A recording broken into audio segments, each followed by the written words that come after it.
Welcome to Small Practice Support Information Session number 11. In this Law Society of Ireland recording, Maeve talks to Justin Purcell about financial and planning solutions.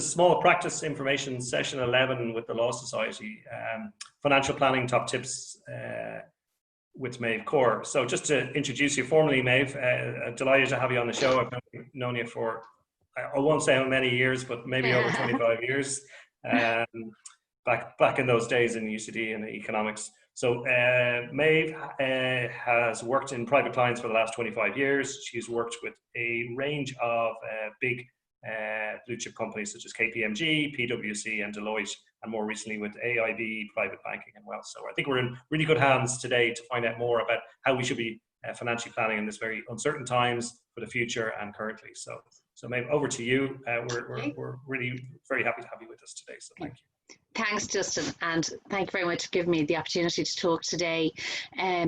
Just to give you a bit of flavour of what I'm looking to cover today, and just a little bit, Justin said my experience is predominantly in private practice, but also in banking and used into international banking as well.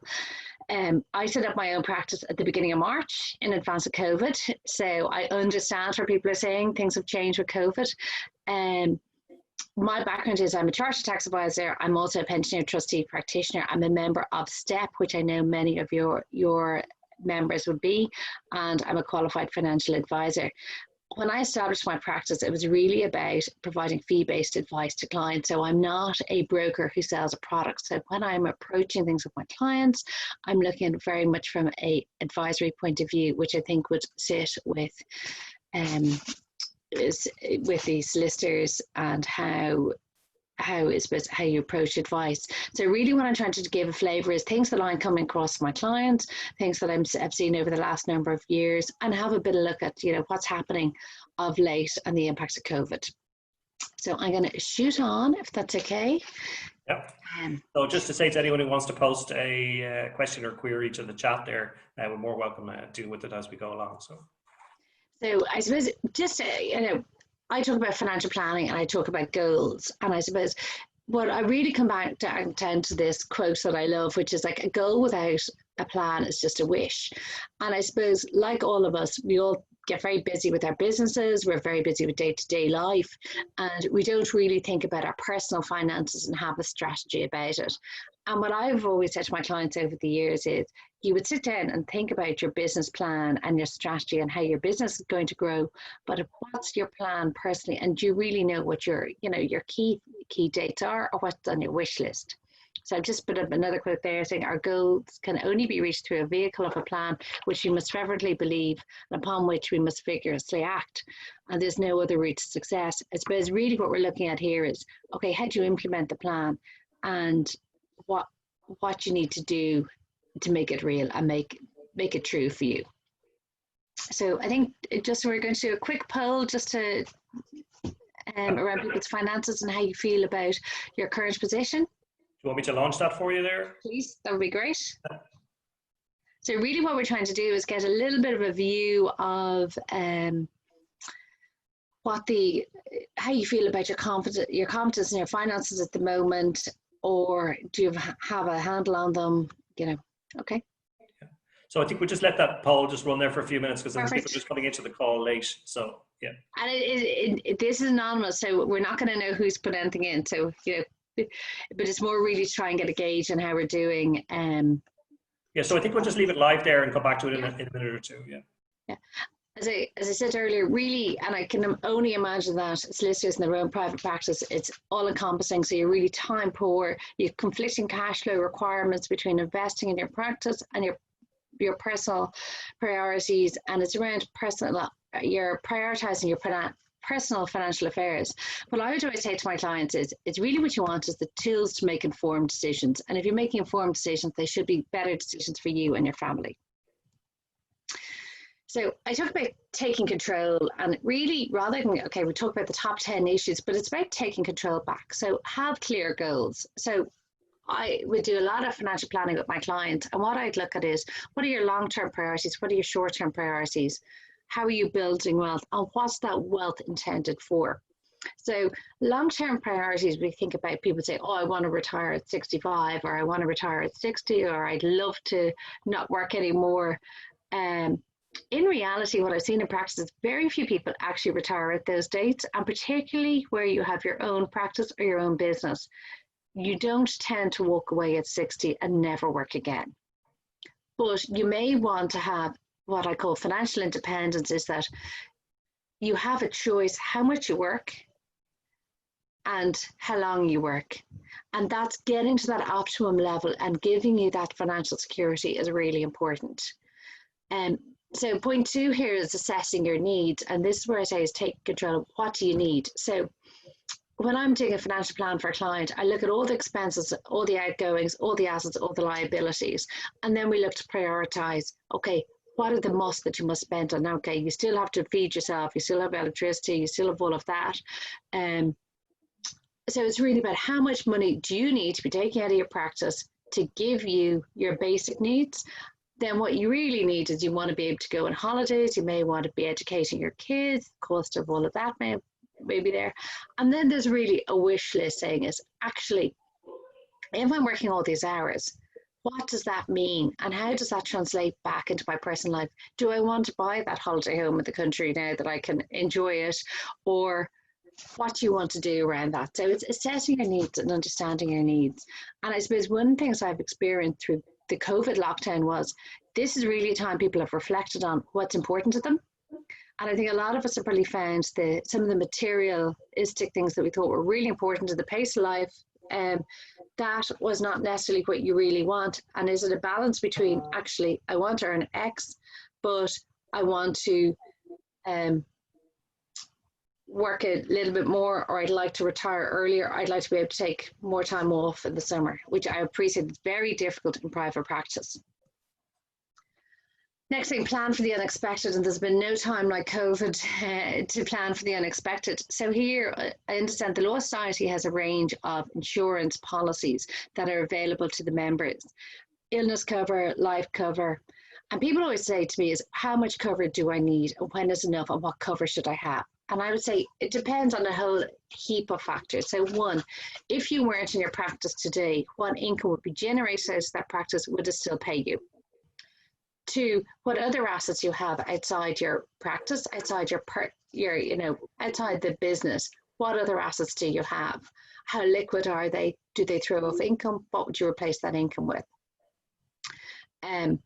3 is really around, okay, what experience you've had in the past, and I really around the cost of these policies as well. So obviously, speaking to solicitors, you guys are more experienced than anyone around wills, enduring powers of attorney, trust, and things like that. So I'm not going to cover that, but that's always something I raise with my clients. And certainly, if I'm delighted to refer on, I would always say to my clients, you need to be talking to your solicitor around these areas. Protecting your family. So this is all about taking control. One of the key priorities I usually have with clients are protecting their family, and that can be a range. It can be protecting your children, it can be helping elderly parents, it could be a whole generation or a whole differing factors. So what I would say is there's now and there's the future. So often my clients would say is, I'm concerned about my kids get to college age. Or they may say, I've educated my kids, but I know they're trying to buy a house and they don't have any money to do it, and it's very difficult to do it. How do you do that? So in my planning, I've often used with the small gift allowance, which I'm sure you're very familiar with. It's £3,000 a year. And it may be over time, parents build up that £3,000 a year for their children. And it's really important this is actually in the children's name, so revenue will look at this. So it's, for example, 10 years, if parents have capability of doing it, that's 6,000 a year. So in 10 years, you can build up a fund to 60,000. Doesn't affect the inheritance tax, the CAT thresholds.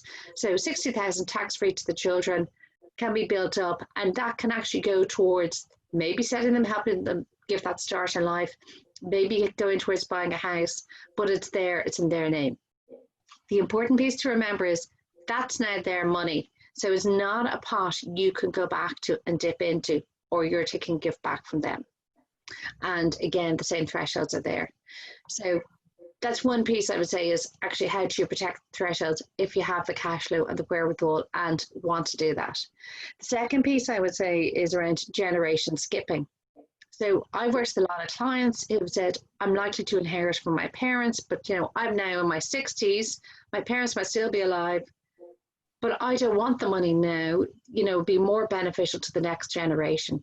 And often as you're involved in drafting their wills, this is often another piece that can happen, or it can be done by way of gifting.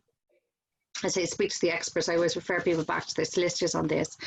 The other issue is what I've seen is people looking to make a fund to educate their children through college. So one of the important pieces here is your children effectively are on the payroll until they've completed full-time education or are over 25. So using the small gift allowance for this isn't always the best use of that allowance. So depending on your financial position and what capacity you have, educating the kids is not a gift. But if your kids get to 28 years of age and maybe living in an apartment you own rent-free, then it's really important to put a structure around that. You may need to look at caretakers agreements or something. Otherwise, they're taking a gift from you every year. And the small gift allowance can be used for that. But it's just one thing that's come up quite commonly, particularly if children maybe go on to do law or medicine or this type of professions. It is something that I've seen quite a lot. So we might just quick dip into the poll here. Sorry, one other point is that foreign assets, which I'll just discuss in a minute. So when we're talking about confidence, we're saying 11% are very confident around your financial position. 39% are confident enough, and 50% are not confident or worried. And I think that's probably a good flavour of the market generally. I think most people are worried about their finances. This period has really got people very worried about them. What is the future? What does the future hold? What's the future business? And I know obviously Justin, the team and Law Society are working through that, but what is the future business? But what I'm trying to translate is how much is enough? What do you need to be getting out of your business to actually give you that financial security? So I think we'll just keep focusing on that. It's like, how do you get that confidence? And it is actually it's a bit like, you're advising clients on wills. It's the things you don't want to do. It's that stuff you put off. But I say break it into bite-sized pieces, because tackling it all in one go is really difficult. So just Stop sharing that there, Maeve, for you. Sorry. Yeah, that's fine. Yeah, brilliant. Thanks, Justin. So one of the other points we're looking around is your retirement pot. I'm not sure if we're going to do the poll or not on this one, Justin, or if we've time. But one of the points, people always come to me and say, I don't like pensions. I don't like giving my money away to an insurance company. And in fairness to the Law Society, you have a very good scheme with a lot of overview and oversight on it, which is excellent. So again, we might just do this poll here, if you wouldn't mind. I've just launched that there now, Maeve, for you. Yes, that's fine. So we'll really, just let it run through for a few minutes and see. That's fine. So what we're looking at here is, bear with me, is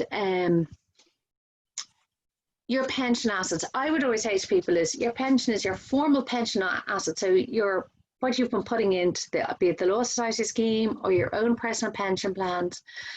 You then have your state pension. You also have potentially any pension from any previous employment. And this is really good to get a handle on. So if you were employed somewhere, typically trainees don't get pension contributions, which you may have employed or did a stint in industry where pension benefits are often better than practice. Try and get a handle on what that is. So it's important to actually ask what is there and then look at it in an overall context. What pension am I going to have at retirement? One of the other points here I would always say to somebody is, what has your spouse or your partner got? So, if you have a spouse or a partner who's a civil service pension, obviously that's kind of the Rolls Royce of pension schemes. What is that and what's that worth today? So by way of summary, as you're all aware, you can make a contribution depending on your age and your income, and it's capped out at income of 115,000 per annum. So you can make contributions up to, assuming you're filing your tax returns online, up to mid-November this year in respect of 2019. The maximum pension pot you can have in your lifetime with everything included, excluding the state pension, is 2 million. Out of that, you may take a tax-free lump sum of a maximum of 25% of the fund up to 500,000. Sorry, it's not all tax-free. Sorry, a maximum lump sum of 500,000. 200,000 is tax-free. First 200,000. Between 200,000 and 500,000 is taxed at 20%. So if you're in the luxurious position, and very few people are, I will caveat this, of having a pension fund of 2 million, you can take out a lump sum of 500,000 and only pay 60,000 in tax. So if you haven't been funding your pension scheme, what we may look at is, okay, how do you take your maximum tax-free lump sum there? And there's a whole different range of that. If you have a spouse or partner who may be an employee and they aren't funding their pension and they're getting close to retirement age, maybe they should make either AVCs into their pension fund or again speak to their employer. What you're looking at there is there a way to get maybe 1.5 times their final salary out by way of lump sum at retirement? So it's really about funding for that tax-free lump sum, which is lovely because pensions come back to you and they are taxed. So as you transfer on retirement, typically a solicitor will transfer into what's called an approved retirement fund, where you draw money out every year, subject to certain minimums, and is taxed under PAYE. So the other point, just to hit on it as well, is if you've worked overseas, it's important to get what pensions you have there. You may also have accumulated equivalent social welfare contributions overseas, and there are reciprocal agreements between different countries. So we just have a quick look at the poll here, which Justin has shared. I have a pension fund and contributions are currently going in. I have no pension, 23%. That is probably,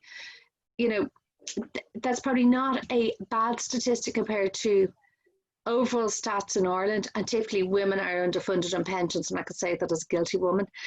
I'm making AVCs, which is great, 8%. DB, which typically is if somebody did some time maybe in a civil servant role, it's like a black hole. I love that one. Yeah. I think what happened with pensions as well was when pension levies were introduced, a lot of people stopped funding pensions.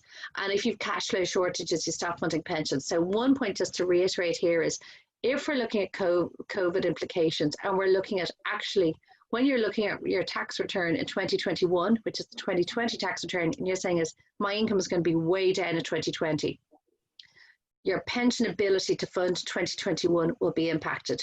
So if you have the wherewithal, I would say, put your pension contribution in respect of last year's income and get that tax break, because you're going to get 40% of it back. Yeah, so you're giving up 60%, but you're getting 40%, but it's going back in, it's funding your pension, and you have the growth. So social welfare pensions, another really important piece is keeping up those PRSI contributions, particularly if you've stopped taking income out of the practice. Make sure you're making social welfare pension contributions. If you have a spouse or partner not working, they can be paid. There is an ability to keep those contributions going. It's nearly 13 grand a year.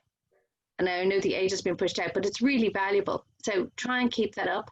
And there's different methods to calculate what your entitlement will be. So I'm conscious of time, so I'm going to keep shooting on here. And if anyone has a question out there, if they want to stick it up on the panel or the chat, we'll try and deal with that as well. So that'd be great. Yeah, and if I don't get to it, I can come back to you afterwards as well.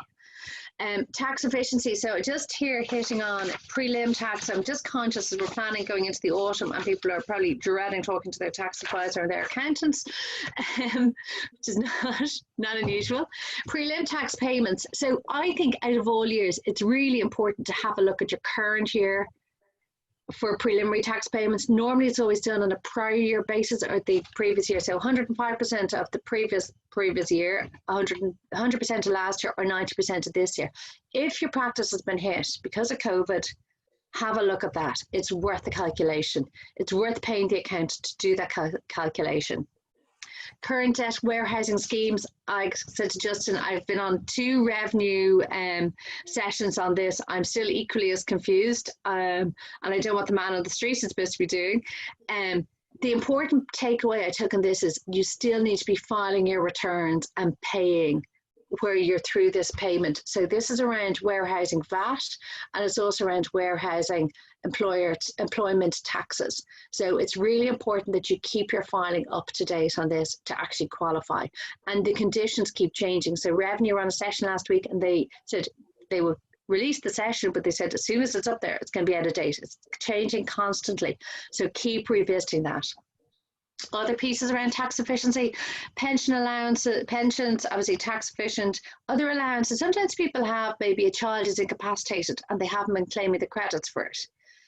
There are small credits there, they're not huge, but you know, they are important. Expenses, so people have been working from home. So you can either claim the flat rate allowance, which is quite small, or you know, are you providing Wi-Fi at home? Those kinds of things. What percentage of your utility bills should you be allowed to claim? Raise these with your accountant and tax advisor this year. It's small, but they all add up. So why pay after tax when it could be pre-tax? So the next one, sorry, I think I've with the poll. The next point is really around controlling debt. So what I would say here is we're all driven about where you get a tax break. And what I've looked at, and recently, even this week, I was going through something with a client, and their principal private residence loan was at 2%. They have a mortgage on a rental property that is like close on 6%. And while they're getting a tax break on it, and they're kind of equivalent size loans and terms, it was actually costing them more money because the 2% was actually after tax, but it was cheaper to keep that loan rather than the rental loan. So it is important to look at it. The other thing I've come across is still a lot of loans that were on interest-only payments on investment property. So maybe it's the practice that's an interest-only. Just be cognizant the bank may not give the same terms as they had before. So just to review the rates and just have a look at that and where it's efficient or not. I've zipped through these because I know we're conscious of time. Quick question there from Martin Roller. Is there a tax allowance for college fees? So this college is actually quite interesting. Most of the college courses are administration fees where there isn't a break for them, but certainly some colleges will have full fees, and there is a guidance from Revenue in relation to this. And if you want to get his email address, I'll send it on to him. If he wants to send you that email address, there is some of them. There is a break, but it's capped out. And the issue up until now has also been, say, the UK, where people would have been going to college, and what's going to happen there. The other thing to bear in mind, of kids going to college, is that actually the cost of living out of home is probably not going to be there initially. So careful what you sign up for. So then, just quickly go through managing your assets. Have a look at what's business and non-business assets. And understand the risk. My clients, I would always say, would always take more risk with their business because they know it really well. I'm not saying they're risk takers, really very conservative, but they understand that business. They know where that money is going to. If you take money out of your business, you're taking it off the table. You want to protect that money. So understand the risks you're taking. So in the heady days, the Celtic Tiger, and beginning to see it again, people were rushing back into investments without having all the documentation. In fairness, normally solicitors don't do that. So you guys are really better at reading the documentation, but just be cognizant of it because that's where things go wrong. Again, quickly, how you hold assets. Some assets work well in a pension. Some assets may well work in a company. Some assets may work well in what's a family partnership where you're co-owning them with your children. So there is a whole area, and that's a growth area I would see, which solicitors are probably seeing that as well in practice, where people are trying to buy assets with their family. And managing the taxation of them. So if you have a spouse who's not working and you've got income producing assets, have a look at what's the cost of transferring them into their name so that they can use up their allowances. So again, instead of paying top rate income tax, you're potentially getting 20% on the income. Okay. Have an exit plan. Yeah, I'll just go through these two really quickly, Justin. An exit plan is really about how are you going to leave the practice? have the succession planning? Is it going to family? But I would always say, flip this on the head. What do you need out of the practice to exit? So is it maybe selling the property?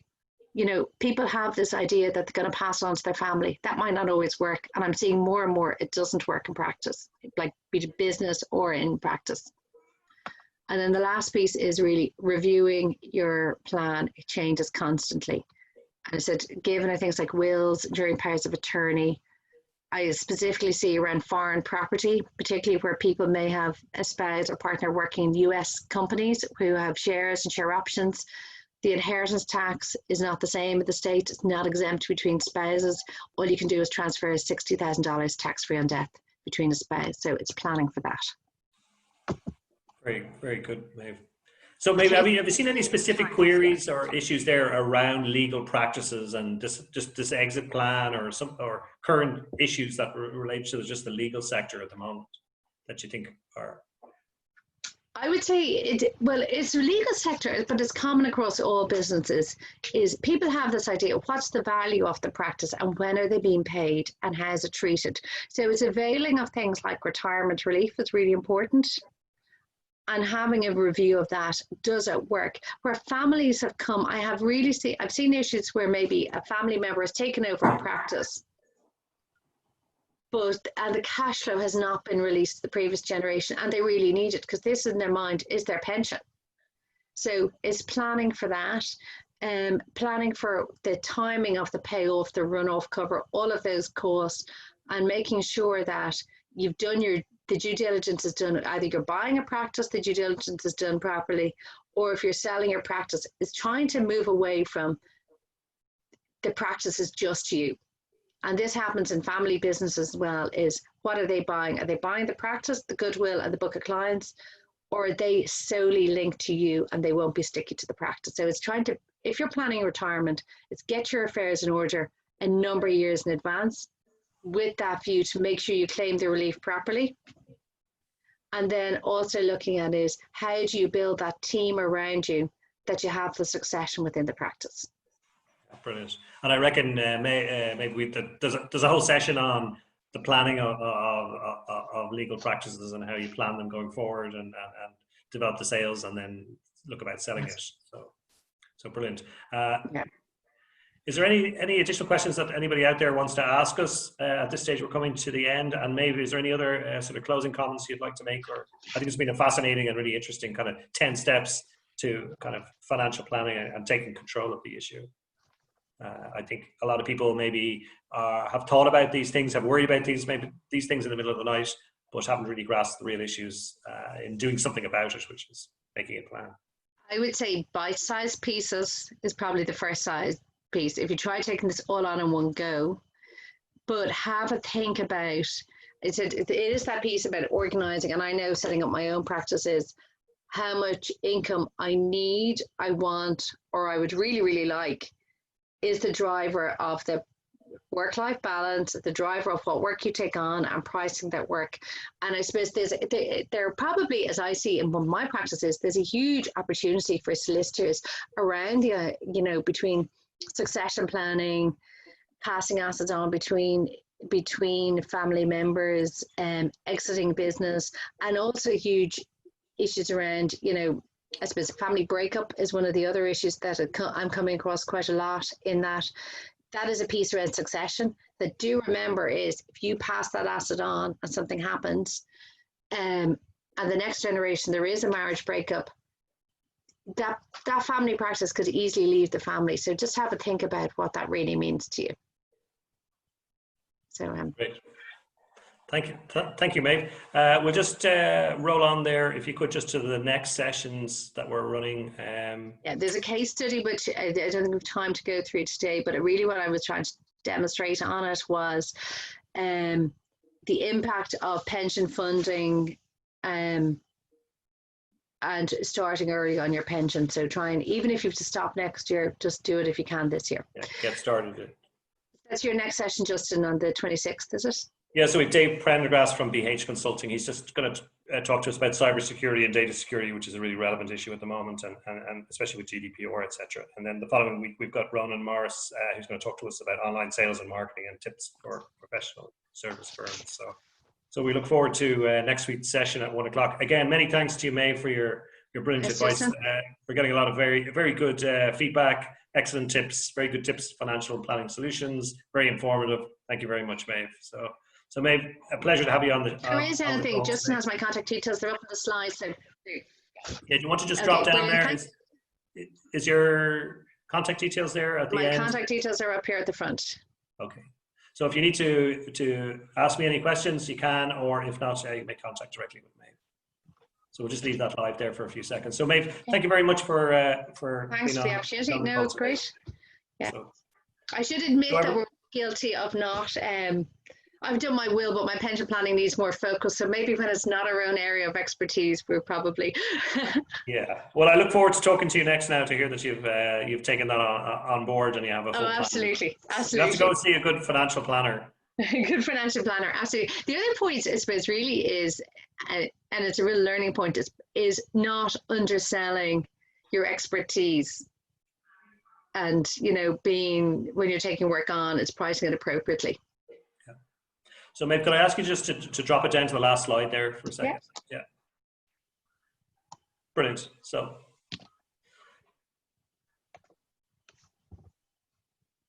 thanks very much, Maeve.